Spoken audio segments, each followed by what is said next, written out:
Praise the Lord. Hallelujah. Good morning. ఈరోజు దేవుని వాగ్దానము మత్తయి సువార్త 19వ అధ్యాయము 26వ వచనము. మనుషులకు అసాధ్యమే కానీ దేవునికి సమస్తము సాధ్యము. ఆమేన్. క్రీస్తునందు ప్రియులారా, మనిషి చేయలేనిది దేవుడు చేయగలడు. అవును, మనుషులకు అసాధ్యమైనవి ఎన్నో దేవునికి సాధ్యము. ఆయనకు సమస్తము కూడా సాధ్యము.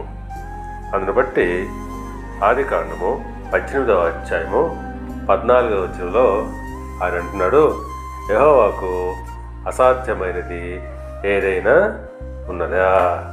అవును, యెహోవాకు అసాధ్యమైనది ఏది కూడా లేదు. ఆయనకు సమస్తము కూడా సాధ్యమే. ఈ యొక్క విషయము దేవుడు చాలా అవిశ్వాసాన్ని బట్టి మాట్లాడుతున్నాడు.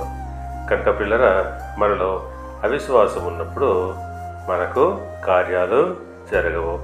ఎప్పుడైతే మనము దేవుని యందు విశ్వాసము కలిగి ఆయనకు సమస్తము కూడా సాధ్యమని నమ్మగలుగుతామో తప్పకుండా దేవుడు మన కార్యాలు నెరవేరుస్తాడు.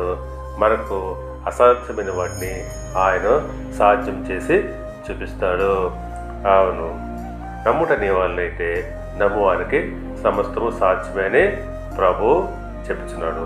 కనుక పిల్లరా, మనుషులకు అసాధ్యమే కానీ దేవునికి